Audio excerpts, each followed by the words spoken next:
The restaurant buzzed with quiet conversation and the clinking of silverware, but Alexander Harrison barely noticed. He swirled his whiskey, seeking a moment of solitude before returning to work. Then he felt it, small arms wrapping around his waist. He tensed. Pulling away was his first instinct, but when he looked down, his breath caught. A little girl with dark brown hair and striking blue eyes clung to him, gripping his suit like she had been waiting for him. She beamed up at him. "Daddy." The room blurred. His pulse pounded. He didn't have a daughter. Did he? The restaurant was quiet, filled with the soft hum of conversation and the clinking of silverware against fine china. Alexander Harrison sat alone at his usual table, a corner booth with a perfect view of the city skyline through the massive floor-to-ceiling windows. He had chosen this place not just for the excellent food but because it offered something he rarely found: privacy. Tonight was supposed to be just another routine evening. A quiet dinner after a long day of negotiations, a moment to himself before returning to his high-rise penthouse where he would inevitably check emails until exhaustion forced him to sleep. He wasn't expecting anything out of the ordinary. Until it happened. He had just taken a sip of his whiskey when he felt it, two small arms wrapping tightly around his waist from the side. He tensed immediately. He wasn't the kind of man who enjoyed unexpected physical contact, least of all from strangers. His first instinct was to pull away, to demand an explanation, but then he looked down. A little girl with dark brown hair and the brightest blue eyes was clinging to him. She couldn't have been older than 6, her tiny frame barely reaching his waist even as she stood on her tiptoes. Her face was pressed against his side as if she had been waiting for him, as if she knew him. Then she looked up, beaming at him with a smile so pure it nearly took his breath away. "Daddy." His entire world tilted. The sound of that word, so innocent and sure, echoed in his ears. He froze, his mind scrambling for an explanation, but none made sense. He didn't have a daughter. He had never fathered a child. And yet here she was, hugging him as if she had just found someone she had been searching for her entire life. The room around him seemed to slow. Conversations faded, the ambient music dulled to a distant hum, and all he could focus on was the little girl looking up at him like he was the most important person in the world. Something in his chest tightened, an unfamiliar pull that unsettled him more than her presence itself. He swallowed hard, forcing himself to break through the haze of confusion. "Sweetheart," he said, keeping his voice calm, "I think you might be mistaking me for someone else." But she just giggled, shaking her head. "No, I know it's you." He inhaled sharply, searching her face, looking for any sign that this was some kind of elaborate joke. But there was none. She was completely serious. Before he could say anything else, he noticed something, a small birthmark on the inside of her left arm. A distinct, heart-shaped mark that sent a ripple of unease through him. He didn't understand why, but something about it felt familiar. Before he could press further, a panicked voice rang through the restaurant. "Emma." His head snapped up just in time to see a woman rushing toward them, her face filled with both relief and sheer panic. She reached for the little girl, gently pulling her away from him, but the child resisted. The woman, Cassandra Wells, froze the second her eyes met his. Alex felt the air leave his lungs. He knew that face. He knew those same blue eyes. And suddenly, everything inside him told him that this was not a mistake. This was a moment that would change everything. Alex felt as though the entire restaurant had faded into the background. The murmurs of other patrons, the clinking of silverware, the faint sound of jazz playing in the background, all of it disappeared the moment he locked eyes with Cassandra Wells. He hadn't seen her in 6 years, yet the sight of her now sent a shock through his entire system. She was frozen in place, her hand still gripping the little girl's wrist, her expression shifting from panic to something unreadable. He wasn't sure what stunned him more, seeing her again after all this time or the fact that she had just pulled away a child who had called him daddy. Cassandra opened her mouth as if to say something, but nothing came out. Her eyes darted to Emma, then back to him, hesitation flickering across her face. It was as though she had been caught in the middle of something she never expected to be exposed. Alex stood abruptly, his chair scraping against the polished hardwood floor. He had no idea what he was supposed to say. His mind was working through too many thoughts at once, trying to process the impossible. He glanced down at the little girl, Emma, who was still smiling at him, completely unaware of the storm building between the adults. His gaze moved to the birthmark on her arm again, something tugging at the back of his memory. He had seen that mark before. He didn't know where, but something about it felt familiar in a way he couldn't explain. He turned back to Cassandra, his voice low and firm. "What the hell is going on?" Cassandra tightened her grip on Emma's hand. "Alex, this isn't the place." "Isn't the place?" he repeated, incredulous. "A little girl just ran up to me and called me her father. You show up out of nowhere after disappearing for 6 years, and you think now isn't the place." Cassandra swallowed hard. She looked like she wanted to run, but she didn't. Instead, she knelt down beside Emma and smoothed back her daughter's hair in a calming gesture. "Sweetheart," she said softly, "why don't we go sit over there for a minute while I talk to Mr. Harrison?" Emma frowned, confusion flashing in her eyes. "But I want to stay with Daddy." Alex's chest tightened at the word again. The way she said it so naturally, without doubt, as if she had known him her entire life. Cassandra forced a smile. "I know, baby, but I need to talk to him first. Just for a little bit, okay?" Emma hesitated but eventually nodded. She let go of Cassandra's hand and walked toward an empty booth across the room. A waiter, clearly sensing the tension, kindly offered her a small glass of juice, distracting her just enough.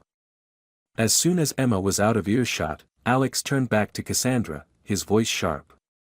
"Tell me the truth. Is she mine?" Cassandra's fingers curled into fists at her sides. Her body was tense, like she was bracing for impact.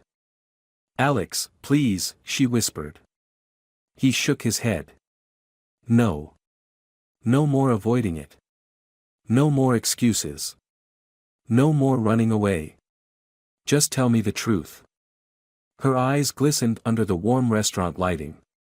She glanced toward Emma again, as if trying to decide whether or not she could say the words out loud. Then, in a voice so quiet he almost didn't hear it, she said, "Yes." The air was sucked from his lungs. His entire body went rigid, his mind refusing to process the weight of what she had just admitted. "She's your daughter," Cassandra continued, barely able to look at him. "She always has been." For a moment, Alex couldn't move. He couldn't breathe. He had spent years believing his life was completely under his control, that he knew everything about the world he had built for himself. But now, in the span of a single moment, everything had been ripped out from under him.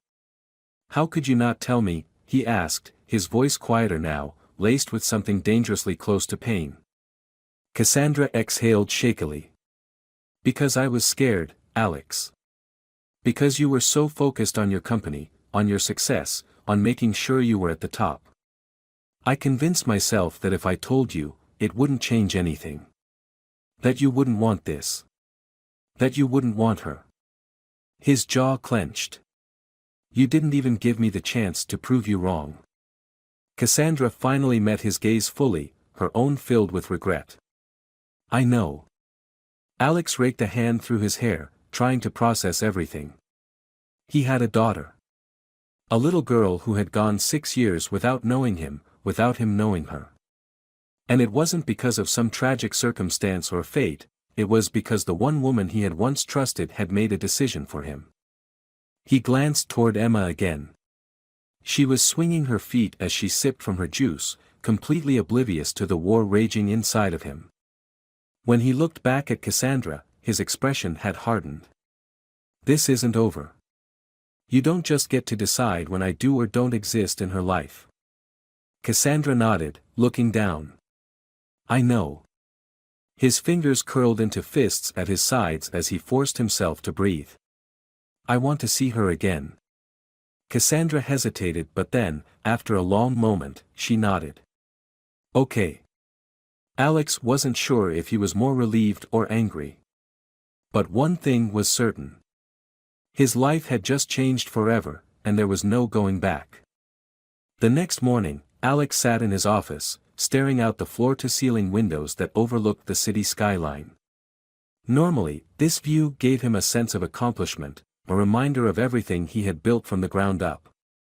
But today, he felt nothing. His mind was stuck in an endless loop, replaying the events of the night before. Emma. The way she had run to him without hesitation, the way she had smiled up at him with those bright blue eyes that mirrored his own. The way she had called him daddy like it was the most natural thing in the world.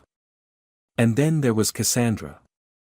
He had barely slept, still unable to wrap his head around the fact that she had kept this from him for 6 years. He had gone over 100 different scenarios in his head, trying to understand why she had made that choice. She had said she was scared, that she thought he wouldn't want to be a father. That was the part that ate at him the most.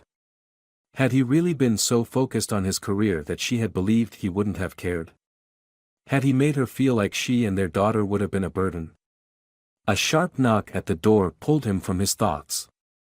He turned just as his assistant, Mark, stepped inside. Sir, you have a meeting in 10 minutes, Mark said, but then hesitated when he saw the look on Alex's face. Everything all right? Alex exhaled, rubbing a hand over his face. No. But I don't have time to deal with it right now. Mark gave a slow nod, clearly not convinced, but he didn't push further. Should I reschedule? Alex shook his head. No. Keep it as it is. Mark nodded and stepped out, leaving Alex alone with his thoughts once more.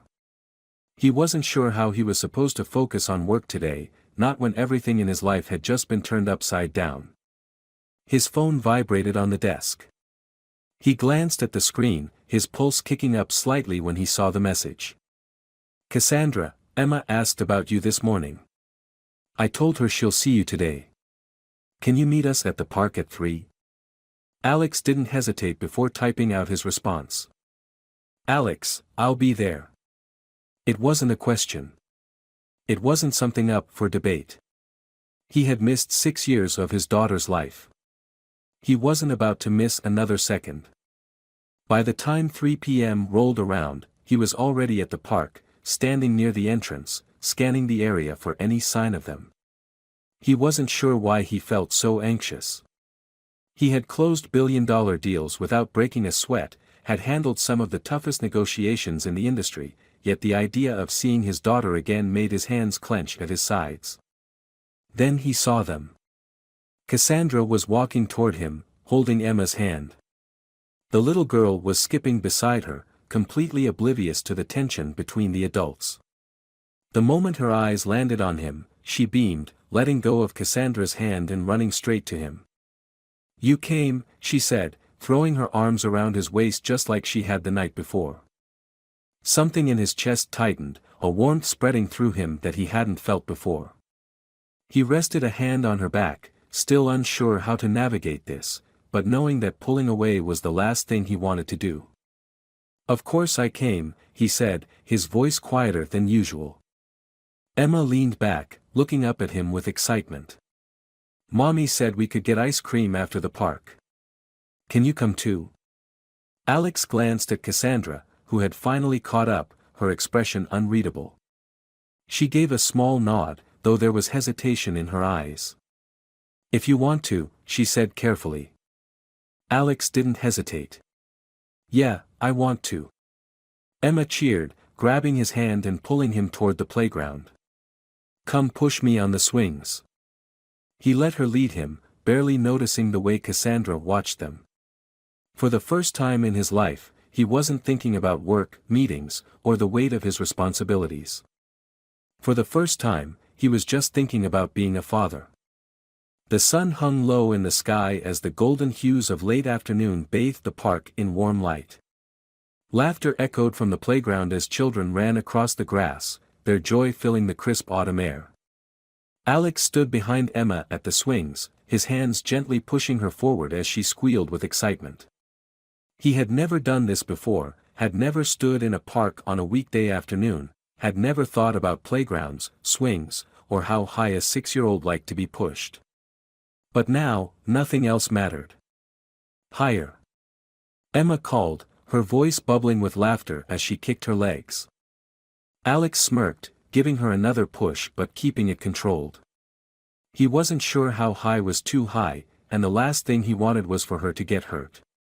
She didn't seem to have any fear, though. She trusted him completely.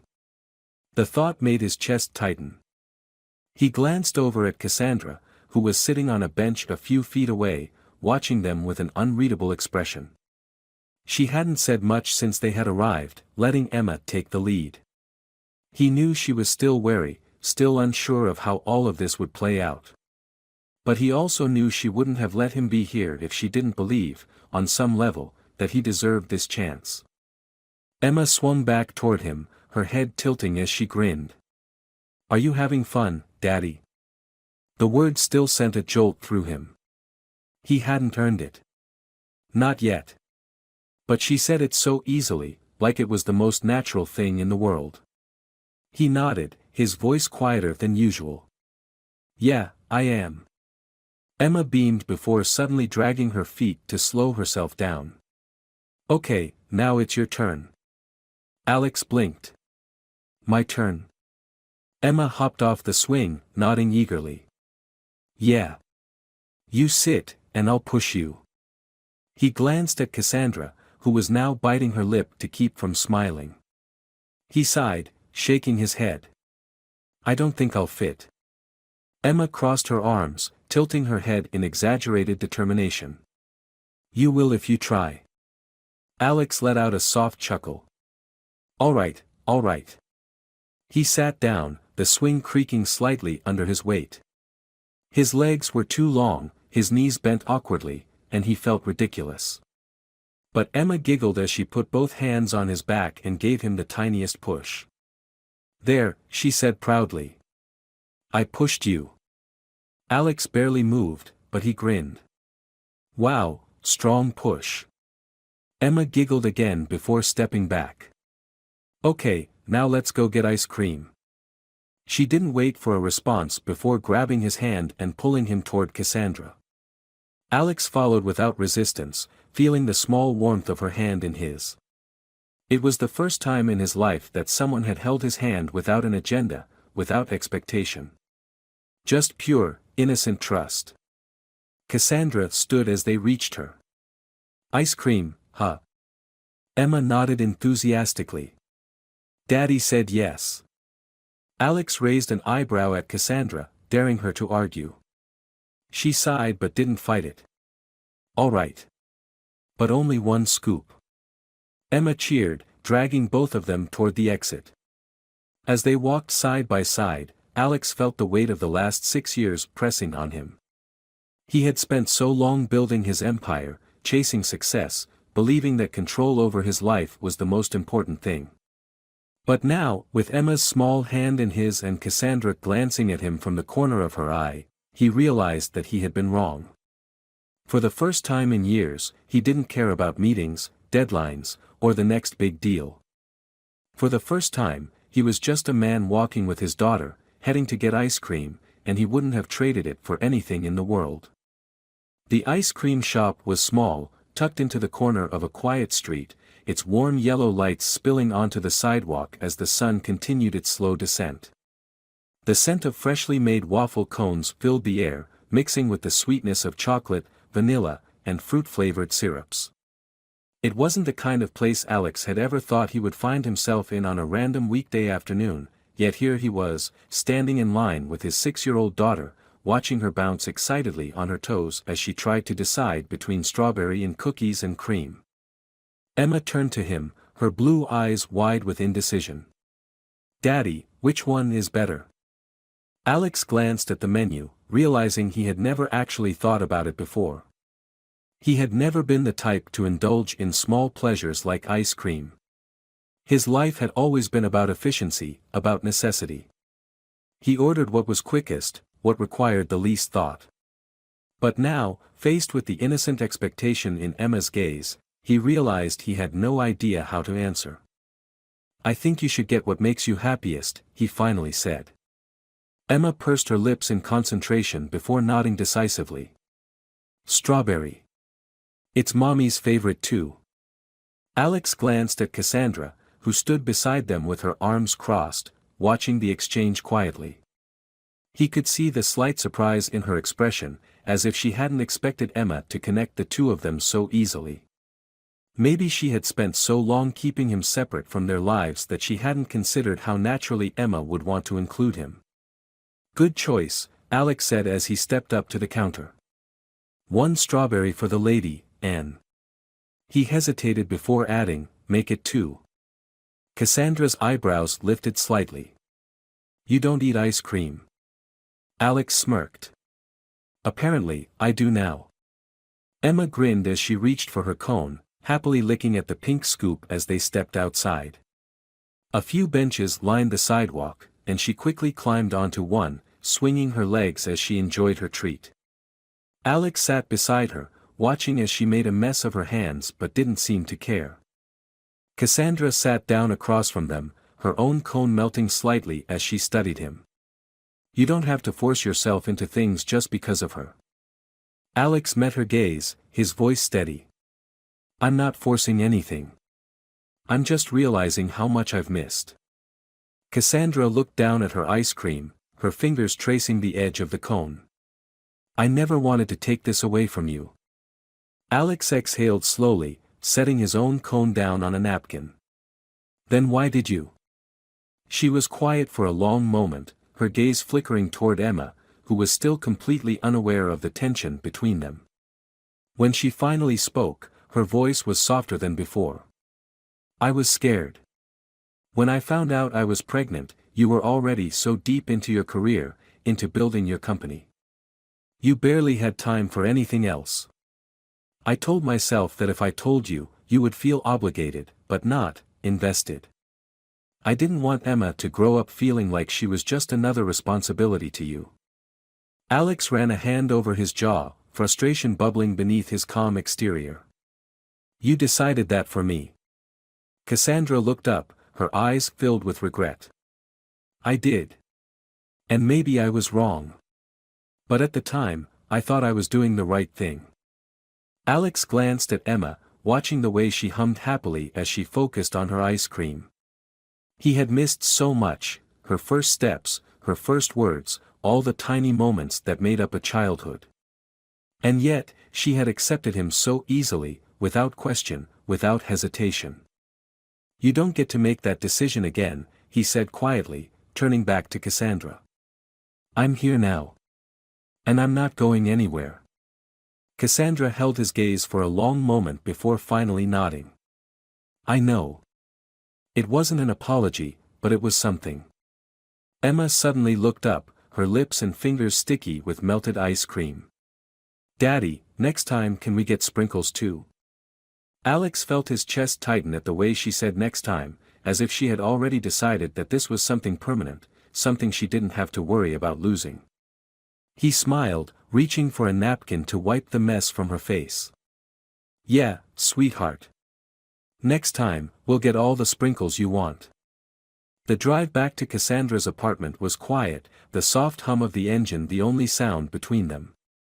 Emma was in the back seat, happily swinging her legs and humming a song to herself as she finished the last bites of her ice cream cone.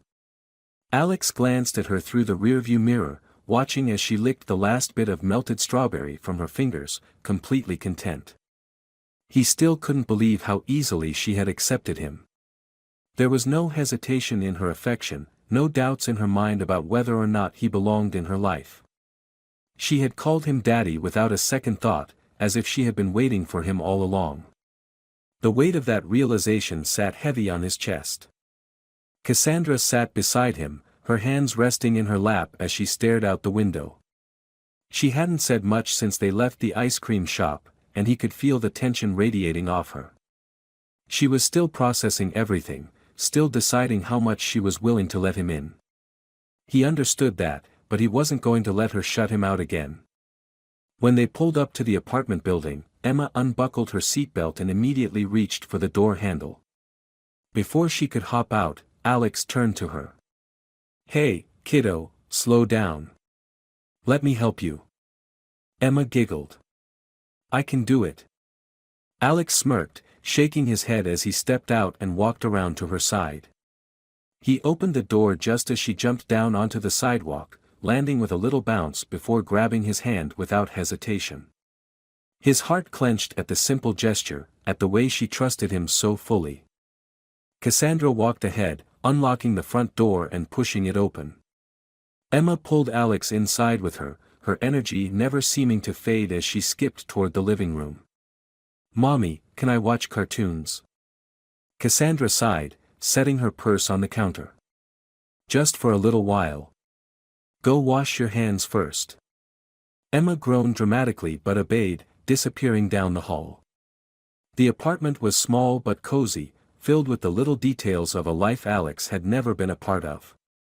A row of tiny shoes lined the front door, a shelf full of colorful children's books stood against the wall, and there were drawings pinned to the refrigerator, messy crayon scribbles that Alex now knew belonged to his daughter. He took it all in, realizing how much he had missed, how much he had never even known existed. Cassandra crossed her arms, leaning against the counter as she watched him. "This is probably overwhelming for you." Alex let out a quiet breath, turning to face her. "That's an understatement." She nodded, looking down for a moment before meeting his gaze again. "I meant what I said earlier. I never wanted to take this away from you. But I also didn't know if you would want it. If you would want her." Alex's jaw tightened. "She's my daughter, Cassandra. Of course I would have wanted her." Cassandra sighed. "I know that now. But back then, I was scared. And I didn't want her growing up feeling unwanted." Alex ran a hand over his face, trying to push back the frustration simmering inside him. "You should have told me. You should have given me the choice." Cassandra looked away, guilt flickering across her face. "I know." Silence stretched between them, heavy with everything they hadn't said.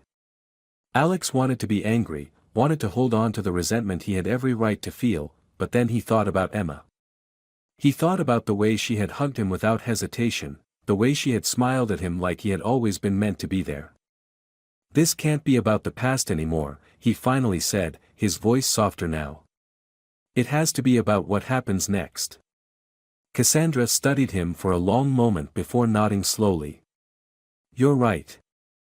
They both turned as Emma came running back into the room, her hands still a little damp from washing them.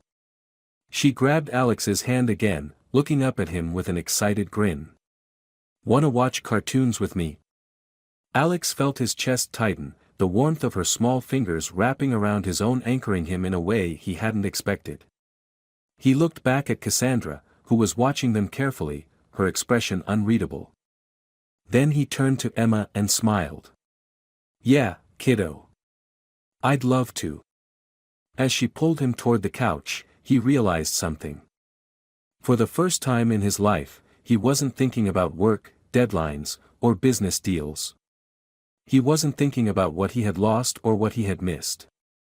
He was only thinking about the little girl sitting beside him, about the way she laughed at the cartoons, about the way she had made space for him in her life without hesitation. And in that moment, he knew. He wasn't going anywhere. The next few days passed in a blur of quiet moments and small steps forward. Alex found himself adjusting to a new rhythm, one that had nothing to do with board meetings or high-stakes negotiations. Instead, his days now involved spontaneous visits to the park, helping Emma pick out bedtime stories, and listening to her endless chatter about school, cartoons, and the imaginary adventures she created in her mind. It felt surreal. He had spent so much of his life believing he had everything he needed, that his carefully constructed world was complete. But now he saw how much had been missing. He had missed years of Emma's life, but somehow she made it feel like he had always been there. She trusted him without hesitation, accepted him without question, and each time she reached for his hand or called him daddy, something inside him softened in a way he never expected. Cassandra, on the other hand, was still cautious. She allowed him to spend time with Emma, but there was always an unspoken boundary between them. She didn't say no when Emma asked him to stay longer, and she never objected when he offered to help, but she also never let her guard down completely. Tonight was no different. Emma had fallen asleep on the couch, curled up with a blanket, her head resting against Alex's arm. He barely moved, afraid of waking her, but his focus wasn't on the cartoon that was still playing softly on the television. His eyes were on Cassandra, who stood by the kitchen, watching them with an unreadable expression. He could tell she had something to say. After a moment, she let out a quiet breath and walked over, sitting down in the chair across from him. She glanced at Emma before looking back at him, her voice low. "You're really staying, aren't you?" Alex met her gaze without hesitation. "Yes." She nodded slowly, as if she had expected that answer but still needed to hear it out loud. "I don't know how to do this," she admitted. "Letting you in. Letting this happen. It's scary for me, Alex." He understood that. He had spent years feeling in control of every aspect of his life, and now he was in completely uncharted territory. But for Cassandra, this was even harder. She had spent 6 years believing she had to do this alone, and now, suddenly, everything had changed. "I'm not here to make things harder for you," he said quietly. "I just want to be here for her. And if that means taking it slow, I will." Cassandra exhaled, rubbing a hand over her face. "I don't want her to get hurt." "I won't hurt her," he said firmly. "I know I missed so much, and I can never get that time back. But I'm not going anywhere, Cassandra. Not now, not ever." She studied him for a long time, searching his face for something, maybe for proof that he was telling the truth. After what felt like forever, she finally nodded. "Okay." That one word felt heavier than anything she had said before. It wasn't full trust, not yet, but it was something. It was a step forward. Emma stirred slightly in her sleep, shifting against Alex's arm. He looked down at her, brushing a stray strand of hair from her face, his movements careful, gentle. He never thought he would be the type of man who could sit in a quiet living room, holding his daughter as she slept, but now he couldn't imagine wanting to be anywhere else. Cassandra stood slowly. "I'll get her to bed." Alex hesitated before speaking. "Let me." She froze for a moment, then nodded. Carefully, he lifted Emma into his arms, surprised by how small she felt, how naturally she fit against him. She murmured something in her sleep but didn't wake as he carried her down the hall and into her room. The walls were painted soft lavender, shelves lined with stuffed animals and books. He laid her down gently, pulling the blanket over her, lingering for a moment as he watched her breathe deeply. She was his. His daughter. And he would do everything in his power to make sure she never felt like she was alone again. As he stepped out of the room, he found Cassandra waiting in the hallway. She crossed her arms, her voice barely above a whisper. "You're good with her." Alex looked at her, his voice just as quiet. "She makes it easy." Cassandra didn't respond right away. Then, after a long moment, she spoke again. "I think I was wrong about you." He gave her a small, tired smile. "I think we were both wrong about a lot of things." She let out a soft, almost reluctant laugh. "Yeah. Maybe."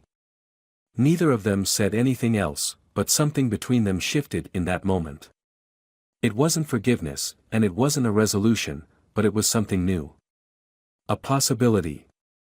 A beginning. For now, that was enough. The next morning, Alex found himself doing something he had never done before, sitting at a small kitchen table with a cup of coffee while his 6-year-old daughter happily ate breakfast across from him. It was a simple moment, one that most people wouldn't think twice about, but for him, it was something entirely new.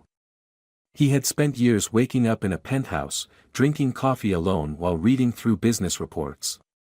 Now, he was watching Emma dunk pieces of her toast into her orange juice, giggling every time she made a mess.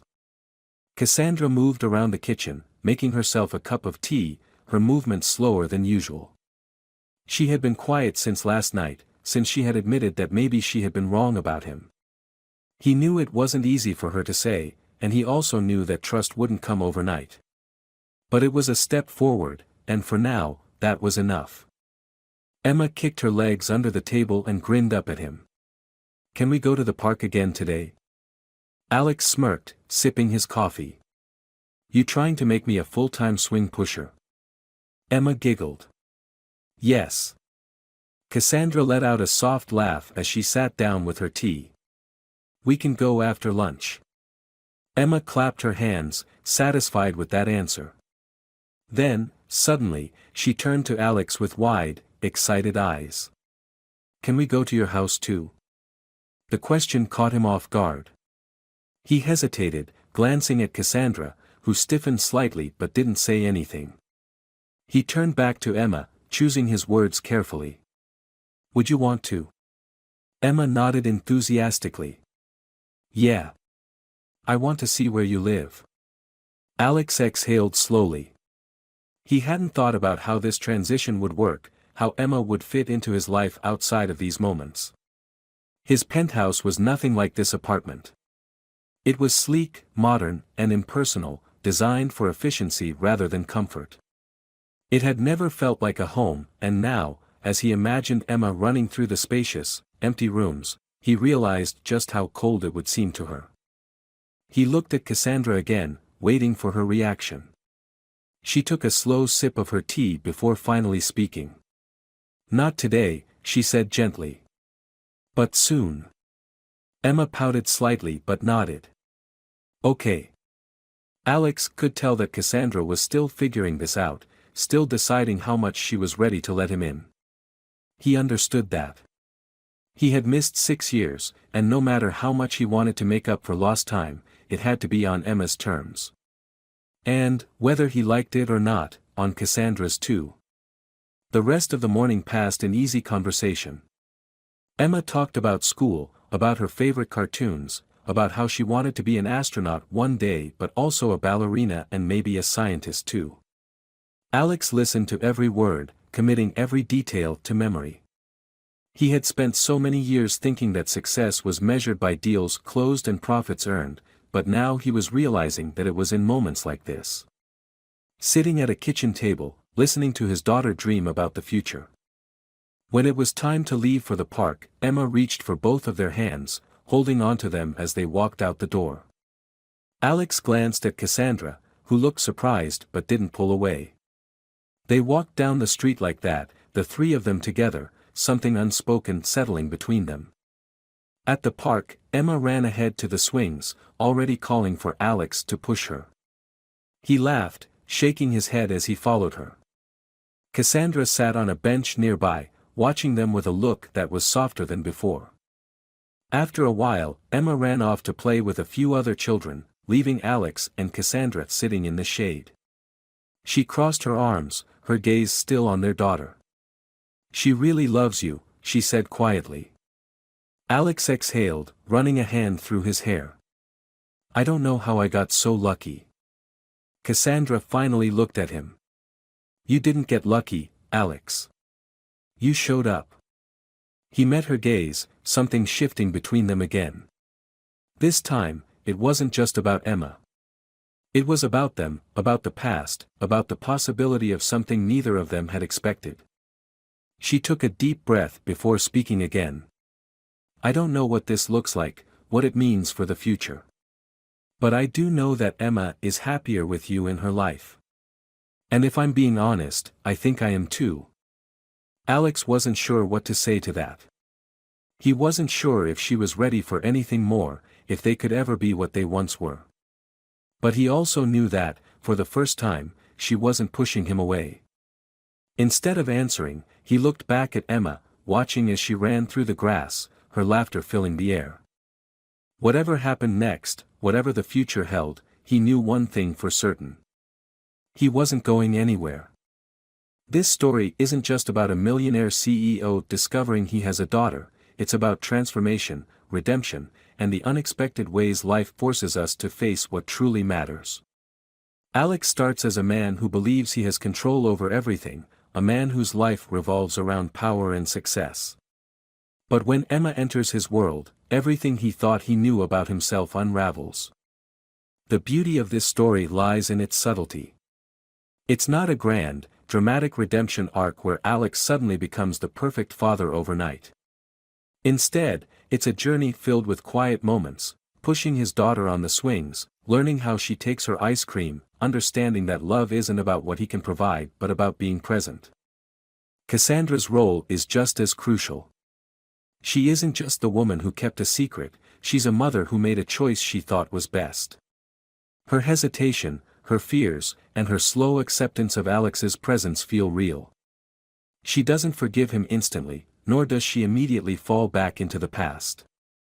Instead, she observes, tests, and slowly begins to believe that maybe, just maybe, Alex truly means it when he says he isn't leaving this time. Emma is the heart of it all. Her innocence, her immediate trust in Alex, and her unwavering belief that he belongs in her life are what make this story so powerful. She doesn't care about his wealth, his status, or his past mistakes. To her, he is simply her father, the man she has been waiting for without even realizing it. The ending isn't about perfection. It's not tied up with a neat bow. There are still challenges ahead, still wounds that will take time to heal.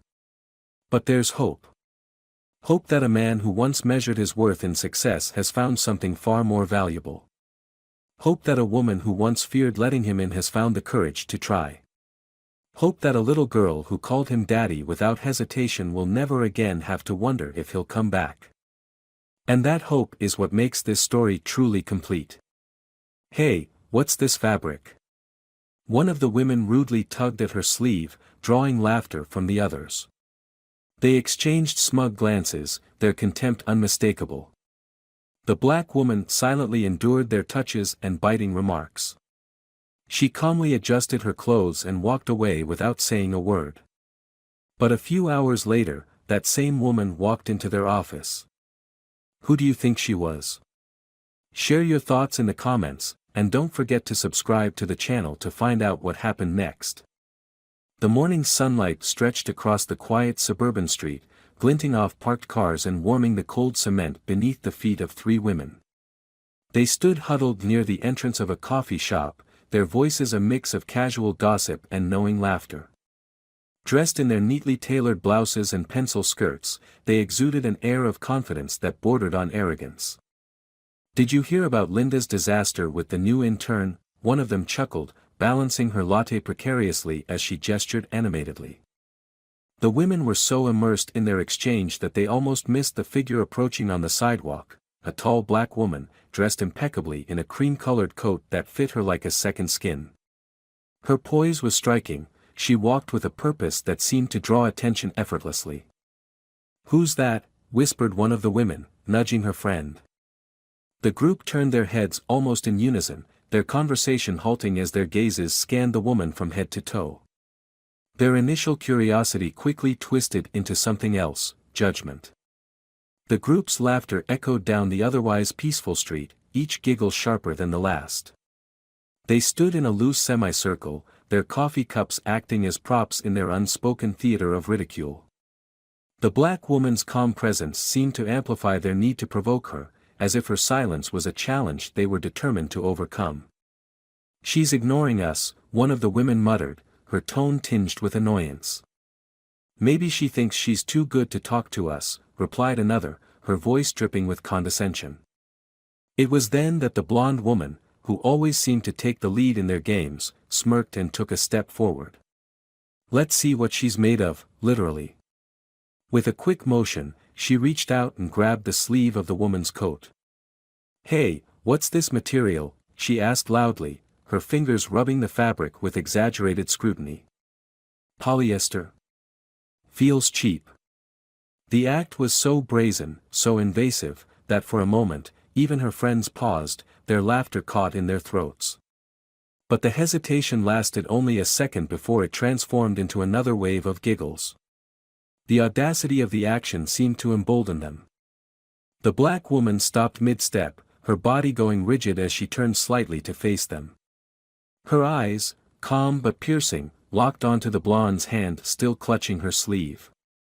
Slowly, deliberately, she freed her arm with a slight tug, as though disentangling herself from something unpleasant. But the group wasn't done. "Oh, come on," the blonde said, rolling her eyes. "Don't be so touchy." She turned to her friends, feigning innocence. "I was just curious. Can you blame me? That coat looks interesting." "Interesting," another chimed in, her laughter bubbling up again. "You're being too nice. It's questionable at best." The third woman, emboldened by the display, added with a smirk, "Maybe it's vintage. You know, thrift store chic." Their words were sharp, their voices loud enough to draw attention from a few passers-by, though no one stopped. The black woman, however, did not waver. She adjusted the sleeve of her coat, smoothing out the crease the blonde had left, and took a deep breath. "Nothing to say," the blonde teased, stepping back into the safety of her group. "I thought so." Their laughter crescendoed, filling the air with its cruelty. It wasn't just the words, it was the way they looked at her, like she was an object of their amusement, something lesser. They reveled in their mockery, finding solidarity in their shared contempt. The woman said nothing. She simply turned back to her path, her steps as steady and deliberate as before. The rhythm of her heels against the pavement echoed long after she was out of earshot, a stark contrast to the chaos she left behind. Unbeknownst to the women, those mocking laughs and careless hands would come back to haunt them, casting a shadow far larger than they could have ever anticipated. The air seemed to grow heavier as the black woman paused briefly after freeing her sleeve from the blonde's grip. Her fingers moved gracefully, smoothing the fabric of her coat where it had been creased, a small yet deliberate act of reclamation. She didn't glance back at the group or acknowledge their jeers. Instead, she stood tall, her shoulders squared, radiating an unspoken strength that silenced even the faintest urge to retaliate. Her silence was deafening. The laughter behind her continued, hollow and desperate now, as if the women were laughing more to convince themselves than anyone else. But the absence of her reaction was like a mirror reflecting their ugliness, forcing them to confront the cruelty of their words and actions without the comfort of her engagement. She took her first step forward, then another, each one steady and deliberate. The sound of her heels against the pavement was rhythmic, unbroken, and oddly defiant. It was the sound of someone who refused to be weighed down by the venom of others. "That's right, walk away," one of the women called out, her voice tinged with false bravado. But the woman didn't falter. As she moved farther from the scene, the world around her seemed to regain its balance. A slight breeze picked up, brushing her coat against her legs, and the streetlights overhead flickered faintly as the morning sunlight brightened. Pedestrians passed her, their expressions ranging from curiosity to quiet admiration. Some looked away, unwilling to involve themselves, while others offered fleeting smiles of sympathy or solidarity. Her exit wasn't a retreat, it was a statement. By choosing silence, she had claimed the moral high ground, refusing to stoop to their level. Her dignity remained intact, untouched by their attempts to strip it away. Every step she took carried a quiet defiance, a reminder that their words, their laughter, and even their physical gestures held no real power over her. The women behind her grew quieter as her figure became smaller in the distance. One of them shifted uncomfortably, glancing at the others.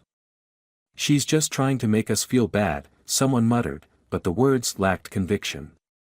The black woman rounded the corner and disappeared from view, leaving behind only the faint echo of her footsteps and a lingering sense of unease among those who had mocked her. She hadn't won with words or confrontation. She had won with grace. But what the women didn't know, what they couldn't have imagined, was that this was not the end of the encounter. It was only the beginning of a reckoning that would force them to confront the consequences of their actions in ways they never expected. The sleek glass doors of the corporate office building slid open as the women stepped inside, their chatter spilling over into the pristine, marble-lined lobby.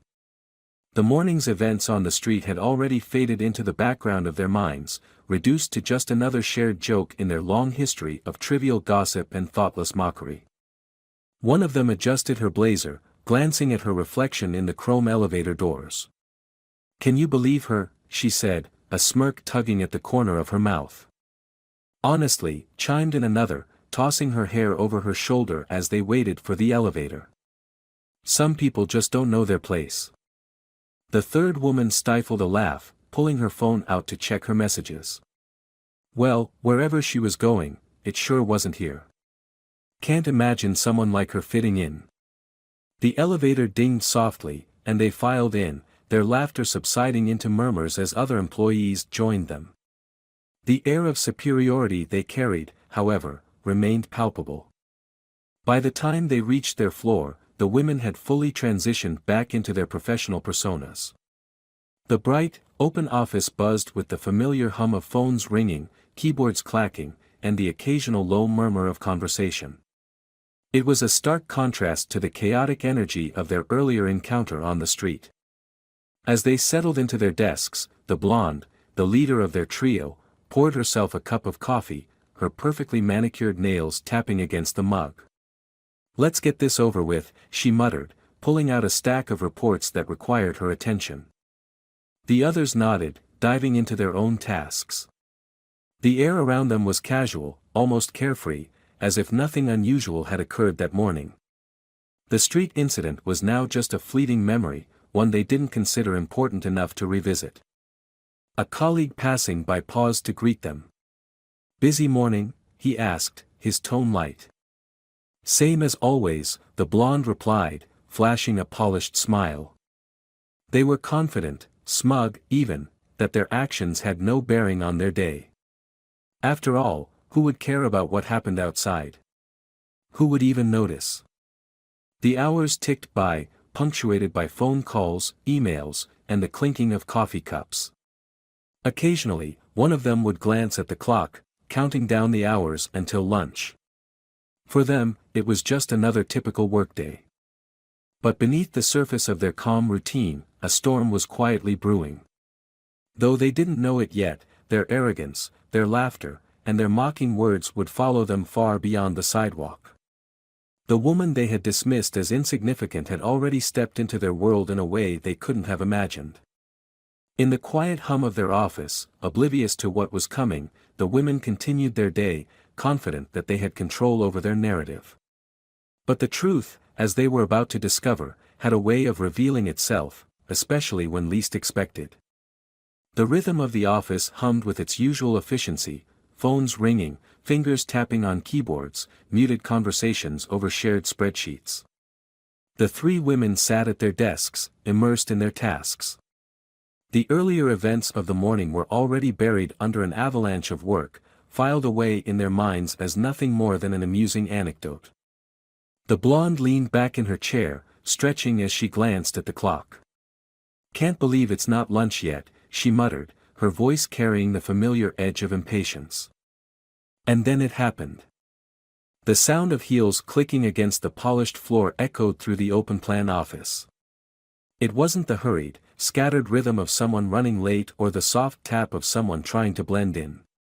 No, this sound was different, steady, deliberate, and purposeful. Each step carried a weight of authority that demanded attention. The blonde froze mid-stretch, her hand still poised above her head. The other two women exchanged glances, their expressions a mix of confusion and mild curiosity. The footsteps grew louder, drawing closer, until the source of the sound finally appeared. There she was. The woman from the street stepped into view, her cream-colored coat now draped elegantly over her arm, revealing a tailored suit that seemed to have been cut to perfection. Her presence was magnetic, the kind that drew every eye in the room without her even trying. She carried herself with an effortless grace, her chin slightly raised, her gaze sweeping across the office like a queen surveying her court. The three women sat frozen, their faces paling in unison as recognition dawned. The confident smirks they had worn earlier that morning vanished, replaced by wide eyes and parted lips. The woman's heels clicked one last time as she stopped directly in front of their cluster of desks. She set her coat down on a nearby chair with a deliberate motion, her movements calm and unhurried. "Good morning," she said, her voice smooth and commanding, carrying just enough warmth to be polite but with an unmistakable undertone of authority. For a moment, no one spoke. The entire office seemed to hold its breath, the usual hum of activity replaced by an uneasy silence. Finally, the blonde managed to stammer, "Good morning. Can we help you?" The woman's lips curved into a faint smile, but it didn't reach her eyes. She extended a manicured hand, holding a sleek leather portfolio. "Actually," she began, her tone cool, "I believe it's the other way around. I'm here to help you. Allow me to introduce myself." With an almost theatrical pause, she pulled out a crisp business card and placed it on the desk in front of them. 3 pairs of eyes darted to the card, and the color drained from their faces as they read the words. Regional Director of Operations. The silence that followed was deafening. The blonde's hands trembled slightly as she reached for the card, as if touching it would somehow make the situation less real. "I believe we'll be working closely together," the woman continued, her smile unwavering. Her gaze, steady and unyielding, settled on each of them in turn. The 3 women exchanged panicked glances, their earlier arrogance crumbling like a house of cards. They had spent the morning mocking her, humiliating her, and now she stood before them, not as a victim, but as their superior. The sound of her heels echoed once again as she turned and began walking toward the conference room, leaving them to grapple with the weight of their actions. The moment was brief, but its impact was seismic. The routine of their day had been shattered, replaced by the undeniable truth: the woman they had tried to degrade was someone they could never diminish. The air in the conference room was thick with anticipation. The fluorescent lights hummed softly, illuminating the polished surface of the long table where the employees had gathered. The usual chatter that preceded meetings was absent. Instead, there was an uneasy silence, broken only by the faint rustle of papers and the occasional nervous cough. The 3 women who had shared their cruel jokes earlier that morning sat together, their expressions ranging from confusion to mild discomfort. They hadn't had a chance to process what was happening since the woman from the street had walked into their office with such quiet authority. Now, she stood at the head of the table, her presence commanding the room without effort. She placed her portfolio on the table, opened it with a precise motion, and pulled out a stack of documents. The calm, methodical way she moved seemed to amplify the tension, as if she was in no hurry to get to the reveal. Finally, she looked up, her sharp, piercing gaze sweeping across the room. "Good morning," she began, her voice smooth yet firm, the kind of tone that demanded attention. Murmurs of greeting came from around the table, but they were hesitant, uncertain. The 3 women exchanged nervous glances, their earlier confidence crumbling by the second. The woman allowed the silence to linger for a moment longer before continuing. "For those of you I haven't had the pleasure of meeting yet, let me introduce myself. My name is Ava Johnson," she said, her name rolling off her tongue with an unmistakable air of professionalism. "As of this morning, I am your new Regional Director of Operations." The room seemed to collectively inhale, the weight of her words sinking in. The 3 women at the center of it all froze, their faces draining of color. The blonde, who had been the loudest and boldest on the sidewalk, looked as though she'd been struck. Ava's eyes landed on them briefly, her gaze steady and unreadable. There was no malice, no satisfaction, just a quiet confidence that made the moment even more devastating. "As some of you may already know," she continued, "I believe in fostering a workplace culture built on respect, collaboration, and professionalism." Her words were deliberate, each one landing like a stone dropped into a still pond. "This is not just a policy, it's a standard I hold myself and my team to. And I expect nothing less from each of you. The room was silent, save for the faint hum of the air conditioning. The tension was almost palpable, pressing down on the three women who now sat rigidly in their chairs. Ava's gaze flicked to them once more, her expression unchanging. We'll have time to discuss goals and expectations in detail later. For now, I'd like to get to know each of you better, understand your roles, and how we can work together effectively. She closed her portfolio with a decisive snap and folded her hands on the table, signaling that the floor was now open. Let's start with introductions. Tell me about your work here, your responsibilities, and what you're most proud of achieving in your role. The room shifted slightly as people began to speak, but the three women remained unervingly quiet, their confidence shattered. They knew that their turn to speak would come, and with it, the crushing realization of who they had mocked and humiliated just hours earlier. This wasn't just a meeting for them, it was a reckoning. Ava Johnson wasn't simply their boss. She was a living reminder of the consequences of their actions and a testament to a dignity they had failed to recognize. The meeting had ended, but the tension remained, hanging in the air like a storm cloud refusing to dissipate. Employees began filtering out of the conference room, their murmurs subdued as they exchanged glances. For most, it was just the usual adjustment to a new leader, but for three women sitting at the far end of the table, it was something far more personal, and far more damning. The three had lingered in their seats, their usual energy and bravado replaced by a palpable unease. The blonde fidgeted with her pen, spinning it nervously between her fingers, while the brunette next to her kept glancing at the door as though searching for an escape route. The third woman, normally quick with sharp remarks, stared blankly at the table, her mind racing. Ava Johnson stood at the head of the table, meticulously gathering her papers into a neat stack. She hadn't glanced their way once since the introductions ended, her silence more powerful than any reprimand. It was as if she was giving them time to stew in their own guilt, allowing the weight of their actions to settle fully upon them. Finally, the blonde broke the silence, her voice shaky and uncharacteristically soft. "Ms. Johnson," she began, her tone attempting to sound casual but failing miserably, "I think, we may have gotten off on the wrong foot earlier." Ava paused, lifting her gaze slowly to meet the woman's eyes. Her expression was calm, almost unreadable, but there was a sharpness in her gaze that made the blonde falter. I mean, the blonde stammered, her usual confidence completely stripped away. "About this morning. We didn't mean anything by it. You know how things can get, just some harmless joking around."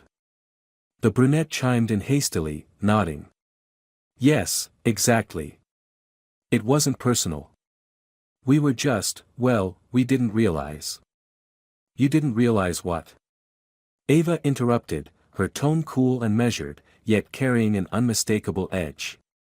The brunette's mouth opened, then closed, her words caught in her throat. She looked helplessly at the third woman, who finally spoke, her voice barely above a whisper. "We're really sorry," she said, her eyes fixed on the table. "It was stupid. We weren't thinking." Ava let the words hang in the air for a moment, her gaze shifting between the three women. She could see their discomfort, their growing desperation to salvage what was left of their dignity. But their apologies rang hollow, like hastily constructed shields against a storm they had brought upon themselves. "Not thinking," Ava repeated slowly, as if testing the weight of their excuse. She placed her papers down on the table and clasped her hands in front of her, her posture still calm but commanding. "And what exactly were you not thinking about? That your words and actions might humiliate someone? That you were targeting a stranger for your own amusement? Or that you might one day have to face the consequences of your behavior?" The room seemed to shrink under the weight of her words. The three women exchanged panicked glances, their earlier excuses crumbling under Ava's steady gaze. "We didn't mean it like that," the blonde tried again, her voice weak. "It was just a misunderstanding." Ava raised an eyebrow. "A misunderstanding? You grabbed my sleeve. You mocked my appearance. You laughed at me loud enough for the entire street to hear. Please, enlighten me, what part of that am I misunderstanding? The silence that followed was deafening. The women had no answers, their attempts at justification stripped bare under the cold light of truth. Ava exhaled softly, straightening her posture. Apologies are a start, she said, her tone unwavering. But actions have consequences. This isn't just about me, it's about the environment you've created for others. If this is how you treat someone you don't know, I have to wonder how you treat your colleagues. The weight of her words settled heavily on their shoulders. The women nodded weakly, their earlier bravado completely shattered. They had no witty comebacks, no clever retorts, only the growing realization that their behavior had crossed a line they couldn't simply laugh their way out of. Ava picked up her papers and looked at them one last time. I'll leave you with this, she said, her voice firm but not unkind. Respect isn't optional. It's required. I suggest you think carefully about how you'll move forward from here. With that, she turned and walked out of the room, her heels clicking against the floor in a rhythm that echoed their humiliation. The women sat in stunned silence, the weight of their shame pressing down harder with each passing moment. They had tried to excuse the inexcusable, but Ava had left them with no doubt, their actions had consequences, and they were only beginning to face them. The tension in the office was no longer a quiet undercurrent, it was an oppressive force that hung in the air, impossible to ignore. Ava Johnson had not raised her voice, nor had she resorted to dramatic reprimands. Yet, the weight of her presence and the precision of her actions spoke louder than any confrontation could. The morning after the meeting, an email from Ava landed in every inbox. Its subject line was simple but commanding, reinforcing workplace values. The message was professional and measured, outlining Ava's commitment to creating a workplace rooted in respect and inclusivity. She acknowledged the importance of accountability and made it clear that prejudice and disrespect of any kind would not be tolerated. The email ended with a link to a mandatory company-wide workshop on diversity, equity, and inclusion, scheduled for the following week. Attendance, she emphasized, was non-negotiable. For the three women at the center of the storm, the email was only the beginning. Shortly after, Ava called for one-on-one meetings with each of them. The invitations were not phrased as requests, they were directives.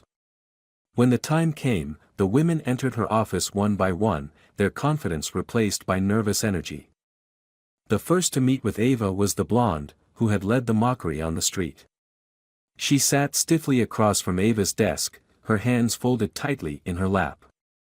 Ava regarded her calmly, her expression unreadable as she began. Let's discuss what happened, Ava said, her voice steady but firm. From your perspective, how do you think your behavior aligns with the values of this organization? The blonde stumbled over her words, offering vague justifications that quickly unraveled under Ava's pointed questions. Ava didn't let her off easily. She dissected each excuse, making it clear that ignorance or thoughtlessness were not acceptable shields. You have a choice moving forward, Ava concluded, her gaze unwavering. You can learn from this and take meaningful steps to change, or you can find another environment where accountability is not required. But let me be clear, the latter option does not exist here. Similar conversations unfolded with the other two women. Ava's approach was unyielding yet professional, holding each of them accountable while emphasizing the need for genuine growth. By the end of their meetings, all three left her office visibly shaken, their usual bravado replaced by a palpable sense of regret. But Ava didn't stop there. She implemented new policies that went beyond surface-level fixes. Anonymous reporting channels were established, ensuring that anyone in the office who experienced or witnessed discriminatory behavior had a safe way to speak up. A series of workshops and seminars were introduced, designed to address unconscious bias and foster empathy among employees. Her actions sent a clear message: this wasn't just about addressing one incident, it was about setting a precedent that would ripple throughout the company. Word of Ava's decisive response spread quickly. Employees who had previously felt marginalized or overlooked began to feel a shift in the office culture. There was a renewed sense of trust and respect, a growing understanding that this was a place where dignity mattered. As for the three women, their lives in the office became markedly different. Their colleagues, once quick to laugh along with their jokes, now avoided them. The casual camaraderie they had taken for granted was replaced by cold indifference. They found themselves isolated, their reputations irreparably tarnished. Over time, the blonde, once the most vocal and arrogant of the trio, made a noticeable effort to change. She attended the workshops, participated in discussions, and even reached out to Ava privately to apologize once more, this time with sincerity. The other two followed her lead, though their transformation was slower and less visible. Ava didn't offer them instant forgiveness, nor did she hold their hands through the process. She believed in justice, but she also believed in growth. It was up to them to prove that they were capable of it. In the end, Ava's actions were more than just a response to their behavior, they were a demonstration of the power of justice and accountability. She didn't just address the symptoms of prejudice, she attacked its roots, ensuring that the office would never again be a stage for the kind of cruelty she had endured. And as she walked through the office each day, her heels clicking steadily against the floor, she carried with her a quiet, unshakable resolve: justice wasn't just about consequences. It was about creating a world where dignity and respect were not optional, but required. The weeks that followed were transformative, not just for the three women who had mocked Ava on that fateful morning, but for the entire office. What began as a story of humiliation and prejudice had evolved into something far greater, a catalyst for introspection and growth. Ava Johnson's unwavering grace in the face of cruelty had become the subject of quiet admiration among her colleagues. Her ability to address injustice with dignity, rather than vindictiveness, had left a lasting impression. People began to speak about her actions not as a tale of revenge, but as an example of leadership rooted in strength and principle. For the three women, the journey was more personal.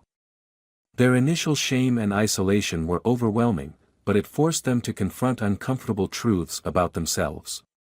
The mandatory workshops, one-on-one sessions with Ava, and the silent judgment of their peers were not just punishments, they were opportunities for growth. The blonde, who had been the most vocal and dismissive, was the first to acknowledge her mistakes openly. During a team discussion, she stood up and admitted, with visible discomfort, "I've said and done things I'm not proud of. Things that hurt others. I'm trying to change, and I hope my actions can show that." Her vulnerability was met with a mix of skepticism and cautious optimism. The path to redemption was not easy, but she walked it step by step, participating in initiatives, volunteering for projects that promoted inclusivity, and showing a genuine desire to be better. The other two women followed suit, though their progress was slower. They grappled with their guilt and the realization that their laughter, their taunts, had not just been harmless jokes, they had been weapons, used to diminish another person's humanity. Ava watched their efforts without offering undue praise or condemnation. She believed in accountability, but also in the power of change. Growth isn't about earning forgiveness, she told one of them during a candid conversation. It's about becoming someone who no longer needs it. As the months passed, the office began to feel different. Conversations became more thoughtful, interactions more considerate. Ava's leadership had set a standard that permeated the workplace, inspiring people to hold themselves, and each other, to higher standards. The story of that morning on the sidewalk and its aftermath became a quiet legend within the company. It wasn't something people talked about openly, but it lingered in the back of everyone's minds, a reminder of how easily prejudice could harm and how much strength it took to confront it. For Ava, the journey wasn't about proving her worth to anyone, it was about proving that dignity could prevail even in the face of ignorance. She had turned an act of cruelty into a lesson, not just for the women who mocked her, but for everyone who witnessed her response. What do you think about Ava's journey? Do you believe people can truly change, or do their past actions define them? Share your thoughts in the comments below, and don't forget to subscribe for more stories that inspire, challenge, and remind us of the power of justice and dignity.